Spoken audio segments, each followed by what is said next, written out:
মুভির শুরুতে আমরা রাইসা নামে একজন মেয়েকে দেখতে পাই, যে কিনা একটি গুহার মধ্যে তার রাইফেল নিয়ে গত 2 দিন ধরে ওয়েট করতেছিল। আর তার সামনে আমরা একটি এয়ারপোর্ট দেখতে পাই, যেখানে একটি প্লেন এসে ল্যান্ড করে। প্লেন থেকে বেলারুশের প্রেসিডেন্ট বের হতে রাইসা তার স্নাইপার দিয়ে সেই প্রেসিডেন্টকে মেরে ফেলে। অন্যদিকে আমরা লেভাই নামে একজন বান্দাকে দেখতে পাই, যে কিনা দুঃস্বপ্ন দেখে ঘুম থেকে উঠে। যখন বিচে বসে কবিতা লিখতেছিল, তখন তার মোবাইলে একটি মেসেজ আসে। মেসেজে লেখা ছিল একটি বেসের মধ্যে যাওয়ার জন্য। তারপর সে সেই বেসের মধ্যে যায়। এখানে গিয়ে বাট নামে একজন মহিলার সাথে দেখা হয় তার। আর সেই মহিলাটি ছিল একটি সিক্রেট এজেন্সির হেড। তারপর বাট লেভাইকে জিজ্ঞেস করে যে তোমার কোনো গার্লফ্রেন্ড ছিল কিনা। তখন সে বলে ছিল, এখন নেই। আর তার কোনো বাচ্চাও নেই, তার ফ্যামিলিও নেই। তাকে একটি কাজ দেয়, তার কাজ হচ্ছে সেখানে 1 বছর পর্যন্ত ওয়াচ টাওয়ারে থাকা। অন্যদিকে রাসাক, সে তার বাবার সাথে মিট করে এবং সে তার বাবাকে সে বুলেটের কাভারটি দিয়ে বলে সে তার মিশন কমপ্লিট করেছে। তারপর সে বলে যে তাকে একটি মিশনে যেতে হবে, তার ফিরতে 1 বছর সময় লাগবে। তারপর তার বাবা বলে আমি জানি। তারপর আমরা লেভাইকে দেখি, যে কিনা একটি প্লেনে করে সেই লোকেশনে যাচ্ছিল, তার মিশনের লোকেশনে। তখন তার পাশ থেকে ঘড়ি, মোবাইল এবং পাসপোর্ট রেখে দিয়ে তাকে প্যারাশুট দিয়ে জঙ্গলের মাঝে ছেড়ে দেওয়া হয়। তারপর সে 6 দিন পায়ে হেঁটে সে তার মিশনের জায়গায় পৌঁছায়। আর সেখানে গিয়ে একজন সোলজারের সাথে দেখা হয়। আর সেই সোলজারটি তার আগে এখানে কাজ করেছে 1 বছর পর্যন্ত। আর সে এখানে কি কি কাজ করেছে আর তাকে সামনের 1 বছর কিভাবে কি কাজ করতে হবে এই সব কিছু সে তাকে শিখিয়ে দেয়। তারপর সেই সোলজার তাকে সবকিছু বুঝিয়ে দিয়ে সেখান থেকে চলে যায়। যখন সে একটি হেলিকপ্টার দিয়ে সেখান থেকে যাচ্ছিল, তখনই হেলিকপ্টারে বসে থাকা লোকগুলো তার আইডেন্টিফাই চেক করে তাকে সেখানে গুলি করে মেরে ফেলে সে বাটকে রিপোর্ট করে। পরের দিন লেভাই সে তার কাজ শুরু করে। সে প্রতিদিন রাইফেল চেক করে এবং সবকিছু ঠিকঠাক কাজ করে কিনা, কারণ তার কাজে এগুলো প্রতিদিন মেশিন গান চেক করা আর এখানকার সিকিউরিটি মেনটেন করা। পরে সে রেডিওর মাধ্যমে কোম্পানির সাথে কন্ট্যাক্ট করার চেষ্টা করে, কিন্তু কোম্পানি তাকে একটি কথাই জিজ্ঞেস করে, তোমার কাজ কি এখানে শেষ হয়েছে? তখন সে বলে নেগেটিভ। তারপর তারা লিখে দেয়, মানে আর কোনো উত্তরই দেয় না। এভাবে তার বেশ কয়েকদিন চলে যায়। একদিন সে তার সামনের ওয়াচ টাওয়ার দিকে দূরবীন দিয়ে দেখে, আর সেখানে দেখে একজন মেয়ে। আর সেই মেয়েটি আর কেউ না, রাইসা। রাইসা তার ওয়াচ টাওয়ারের দেখভাল করতেছিল, আর লেভাই সে তার ওয়াচ টাওয়ার দেখভাল করতেছিল।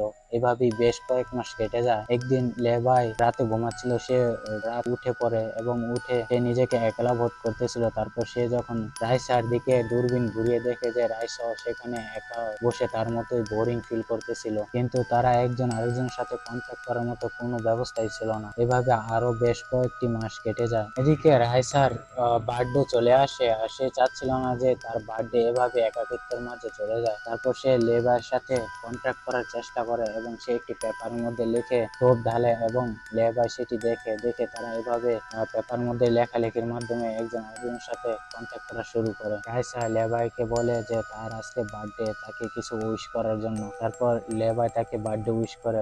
তারপর রাইসা তাকে বলে ডান্স করার জন্য, কিন্তু লেভাই বলে আমি খুব বাজে ডান্সার। তারপর রাইসা একটি মদের বোতল নিয়ে নাচ করতেছিল, তখন সেখানকার যে খাত, সে খাত থেকে তার বেরিয়ে আসতে শুরু করে। আর রাইসা লেভাই সেই মনস্টার গুলোকে উপরে আসতে বাধা দেয় এবং তারা মেশিন গান দিয়ে সেই মনস্টার গুলোকে মারতে শুরু করে। আর এটা ছিল তাদের প্রথম কোনো মনস্টারকে দেখা, আর তারা এটা দেখে অবাক হয়ে যায়। তারা সেই মনস্টার গুলো বাইরে আসতে শুরু করে, তখনই মেশিন গান অন হয়ে যায়, অটোমেটিক মেশিন গান, আর মনস্টার গুলোকে মেরে ফেলে। আর রাইসা অনেকটা আহত হয়ে যায়। আর রাইসা একটি পেপার মধ্যে লিখে যে এটি তার বেস্ট বার্থডে এভার। আর লেভাই এটা দেখে হাসে। পরের দিন রাইসা আর লেভাই তাদের ওয়াচ টাওয়ারের আশেপাশে যেসব ক্ষয়ক্ষতি হয়েছে সেগুলো তারা মেরামত করতে লেগে পড়ে। এভাবে তাদের আরো বেশ কয়েকদিন চলে যায়। আর এখন শীতের মৌসুম এসে পড়েছে। তারা সেই পেপারের মাধ্যমে লেখালেখি করে একজন আরেকজনের সাথে আরো কানেক্টেড হতে শুরু করে এবং তারা একজন আরেকজনের সাথে খুব মজা করতে থাকে। এভাবে আরো 3 মাস কেটে যায়। তারপর একদিন লেভাই সে মনস্টার আওয়াজে আর দুঃস্বপ্নে সে ঘুম থেকে উঠে পড়ে। উঠে দেখে রাইসা বাইরে বসে আছে, আর সে খুব দুঃখী ছিল। আর রাইসা লিখে যে সে এখন খুব দুঃখী, উইশ করে যে লেভাই যাতে তার পাশে হয়। তারপর লেভাই সে ডিসাইড করে সে রাইসার সাথে দেখা করতে, কিন্তু এই কাজটাও অনেক রিস্ক ছিল, কারণ তাদের দুই ওয়াচ টাওয়ারের মধ্যে দূরত্ব অনেক বেশি, আর এত বড় ডিস্টেন্স পার করাটা এতটাও সহজ ছিল না। পরের দিন লেভাই একটি মিসাইল নেয়, সেই মিসাইলের ভিতর থেকে গোলা বারুদ বের করে নেয়, বের করে সেই মিসাইলের মধ্যে একটি রশি বেঁধে দেয়। সে রাইসার ওয়াচ টাওয়ার দিকে এসে ছুড়ে, আর রাইসাও এগুলো দেখতেছিল, আর এসে একটি গাছের মধ্যে আটকে যায়। লেভাই সেই দড়িটিকে খুব শক্তভাবে বেঁধে রাইসার কাছে এসে পড়ে। তারপর লেভাই আর রাইসা তারা একসাথে বসে ডিনার করে এবং তারা সেখানে তাদের সম্পর্কে আরো গভীরভাবে জানতে শুরু করে, আর একজন আরেকজনকে পছন্দ করতে শুরু করে দেয়। এক পর্যায়ে তারা রাতে একজন আরেকজনকে কিস করে এবং তারা সেখানে ইন্টিমেট হয়। রাইসা বলে যে সে আজ খুব খুশি। লেভাই রাইসার কাছ থেকে যাচ্ছিল, তখনই মনস্টার অ্যাটাক করে দেয় লেভাইয়ের ওয়াচ টাওয়ার দিকে। তখন একটি মাইন্ড বিস্ফোরণ হয়ে লেভাইয়ের দড়ি ছিঁড়ে যায়। তারপর লেভাই সেই খাদের মধ্যে পড়ে যায়। তারপর রাইসাও কোনো কিছু না ভেবে সে প্যারাশুট নিয়ে আর কিছু রাইফেল নিয়ে সেই খাদের মধ্যে জাম্প করে ফেলে। এদিকে আমরা লেভাইকে দেখতে পাই যে কিনা একটি গাছের নিচে পড়েছিল, আর সেই গাছ লেভাইকে ধীরে ধীরে খেতে শুরু করে। তখনই রাইসা সেখানে এসে পড়ে এবং সে সেখান থেকে উদ্ধার করে নিয়ে যায়। তারপর তারা এখানকার অবস্থা দেখে যে এটা পুরোপুরি হেলের মতো দেখতে। এখানকার গাছপালা জীবিত এবং এখানকার যে জন্তু জানোয়ার গুলো তারা অনেকটাই অদ্ভুত, না জীবিত না মৃত, পুরাই হেলের অবস্থা। তারপর সেখানে তাদের উপর মনস্টার অ্যাটাক করে দেয়। যে মনস্টার গুলো দেখতে ছিল অর্ধেকটা মানুষের মতো আর অর্ধেকটা গাছপালার মতো দেখতে, তাদেরকে অ্যাটাক করে দেয়, কিন্তু সে মনস্টার গুলো সুবিধা করতে পারে না। সেখান থেকে রাইসার লেভাই পালিয়ে একটি চার্চের মধ্যে উঠে, আর চার্চের মধ্যে দেখে এখানে অনেকগুলো মানুষ মরে রয়েছে। মাকড়সা টাইপের মনস্টার গুলো অ্যাটাক করে দেয়। তারপর সেখানে সেই গাছের মতো দেখতে সেই মনস্টার গুলো এসে পড়ে। তারপর তারা সেখান থেকে পালিয়ে যায়। পালিয়ে যেতে যেতে দেখা যায় এখানে সোভিয়েত ইউনিয়ন, ইউনাইটেড কিংডম আর ইউএস এর পতাকা, যারা এখানে কিছু একটা এক্সপেরিমেন্ট করছিল। সেখান থেকে তারা একটি বাংকারের মধ্যে যায়, আর তারা বাংকারের মধ্যে প্রবেশ করতে তারা এটা বুঝতে পারে যে এটা একটা ল্যাব। তারপর তারা সে বিভিন্ন এক্সপেরিমেন্টের জিনিসপত্র দেখতে পায়, আর তারা দেখে যে সেখানে সায়েন্টিস্টরা মৃত অবস্থায় রয়েছে, সবাই মারা গেছে। তারপর সেখানে জেনারেটর ছিল, তারপর লেভাই সেই জেনারেটর অন করে দেয়। সেখানে একটি ক্যাসেট ছিল, সেই ক্যাসেটটি চালু করে দেখে যে মায়া নামে এক সায়েন্টিস্ট, যে কিনা বলতেছিল যখন ওপেনহাইমার আমেরিকার জন্য পারমাণবিক বোমা বানাচ্ছিল তখন তাদের উপর দায়িত্ব পড়ে বায়োকেমিক্যাল বোমা বানানোর জন্য, কিন্তু সেই বায়োকেমিক্যাল বোমা বানানো তাদের উপর ভারী হয়ে যায়। তারা এক্সপেরিমেন্টে ফেল হয়ে যায়, আর সেই এক্সপেরিমেন্টে ফেল হওয়ার ফলই হচ্ছে এই এলাকাটি, যার ফলে এখানকার জেনেটিক চেঞ্জ হয়ে যায়, আর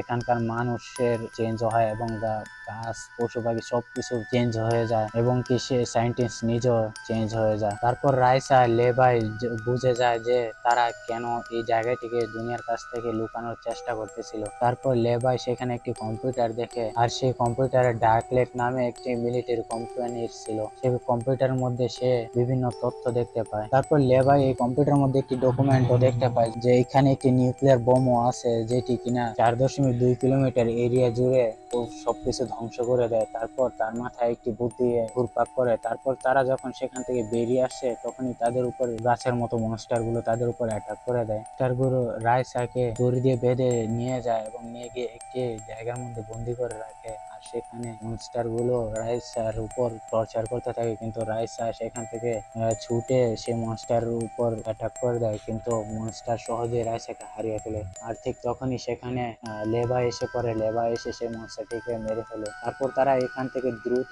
পালিয়ে যাওয়ার চেষ্টা করে। তারপর তারা সেখান থেকে একটি মেইনটেনেন্স রুমের মধ্যে যায়। সেখানে তারা পুরনো সোভিয়েত ইউনিয়নের গাড়ি দেখতে পায়। তারা সেই গাড়িটি নিয়ে সেই জঙ্গলের মাঝ দিয়ে যাচ্ছিল যেখানে দড়ি ছিঁড়ে লেভাই নিচে পড়েছিল, সেখানে যায় তারা। এক পর্যায়ে তারা সেই দড়িটি খুঁজে পায়। সেই দড়িটি সে গাড়ির মধ্যে বেঁধে দেয়। বেঁধে সেই গাড়ির মধ্যে থাকা কারেন্টটি অন করে দেয় এবং সেই দড়ির মাধ্যমে গাড়িটি ধীরে ধীরে পাহাড় বেয়ে উপরে উঠতে থাকে। আর সেই সাথে মনস্টার গুলো তাদের পিছু লেগে পড়ে এবং মনস্টার গুলো তাদের উপর অ্যাটাক করে দেয়। এক পর্যায়ে মরতে মরতে বেঁচে যায়। কোন রকম তারা সেই মনস্টার গুলোকে হারিয়ে তারা উপরে উঠে আসে। লেভাইকে বলে যে তাদের এখানে থাকাটা উচিত হবে না, তাদেরকে এখান থেকে চলে যাওয়াটাই ভালো হবে, কারণ রাইসা ফ্রান্সে একটি ভালো জায়গার খবর জানে যেখানে তারা আরামসে থাকতে পারবে। তখন লেভাই বলে যে নিচে থেকে এর সম্পর্কে খুব ভালোভাবে ধারণা নিয়েছি, আর আমরা যদি ইফেক্টেড হই তাহলে আমাদের মাধ্যমে রেস্টুরেন্ট দুনিয়ায় সরে যাবে, আমাদের উচিত হবে এখানে 5 দিন ওয়েট করা। তারপর রাইসা মেনে যায়। যখন লেবাই সেখান থেকে যাচ্ছিল তখন রাইসা লেবাইকে কিস করে বলে সে তাকে ভালোবাসে। পরবর্তীতে লেবাই যখন রেডিওর মাধ্যমে কোম্পানির সাথে কন্ট্যাক্ট করে তখন কোম্পানি থেকে কোনো লোক কথা বলতেছিল না, সেখানে বাট লেবাইয়ের সাথে কথা বলতেছিল। বাট লেবাইকে বলে যে সেখানে সবকিছু ঠিক আছে কিনা। লেবাই বলে এখানে সবকিছু ঠিক আছে, কিন্তু লেবাই বলে আমরা এখান থেকে একটি সিগন্যাল পেয়েছি যে নিচে কম্পিউটার অন হয়েছে, আর এটা নিজে নিজে হওয়াটা অসম্ভব। আর এতে বাট লেবাই আর রাইসার উপর সন্দেহ করতে থাকে। লেবাই ব্যাপারটা বুঝে যায়। তারপর লেবাই আর রাইসা প্ল্যানিং করে রাখে আগে থেকেই। এদিকে পরের দিন আমরা লেবাই আর রাইসাকে দেখি তারা মেইনটেনেন্স এর কাজ করতেছিল। তখনই বাট হেলিকপ্টার নিয়ে তার সাথে দলবল নিয়ে চলে আসে তাদের এখানে এবং এসে ওয়াচ টাওয়ারের ভিতর প্রবেশ করে। তারা ওয়াচ টাওয়ারের ভিতরে কাউকে খুঁজে পায় না। এদিকে রাইসা লেবাই এটা ব্যাপারটা বুঝে যায়। তারা তাদের সাথে স্নাইপার নিয়ে তারা যতটা দূর সম্ভব সেখান থেকে পালানোর চেষ্টা করে। কমসে কম 4 কিলোমিটার দূর পর্যন্ত তাদের যেতে হবে। আর এদিকে বাট তাদের পিছনে ড্রোন লাগিয়ে দেয়, আর ড্রোন গুলো লেবাই আর রাইসার উপর অ্যাটাক করে দেয়। কিন্তু স্নাইপাররা হাতে ড্রোন কিছুই না, তারা ড্রোন গুলোকে সহজেই বিট করে সেখান থেকে প্রায় 4 কিলোমিটার দূর পর্যন্ত চলে যায়। সেখানে গিয়ে তারা দুজন একসাথে স্যাটেলাইট গুলোকে শুট করে ধ্বংস করে দেয়, আর এতে নিচে খাদের মধ্যে থাকা পারমাণবিক বোম গুলো অ্যাক্টিভ হয়ে যায়। বাট এটা দেখে বোঝা যায় যে এটা একটা চাল ছিল, আর সে হেলিকপ্টারকে তাড়াতাড়ি বলে রেডি হওয়ার জন্য, কারণ 2 মিনিটের মধ্যেই সেখানে পারমাণবিক ব্লাস্ট হতে যাচ্ছে। আর লেবায় তারা ভাগতে ভাগতে তারা 2-4 কিলোমিটার দূর পর্যন্ত চলে যায়। আর এদিকে 2 মিনিট পর পারমাণবিক বোম অটোমেটিক ব্লাস্ট হয়ে যায়, আর এই ব্লাস্টে সে বাট আর তার হেলিকপ্টারের সাথে থাকা সব লোক মারা যায়। পরবর্তীতে আরো বেশ কয়েক মাস পর আমরা দেখি রাইসাকে, যে কিনা সেই ফ্রান্সের চেনা শহরে এসে লেবাইয়ের জন্য অপেক্ষা করতেছিল। আর সে তখনই লেবাইকে দেখতে পায় একটি রেস্টুরেন্টের টেবিলে বসেছিল। আর মুভি এখানেই শেষ হয়।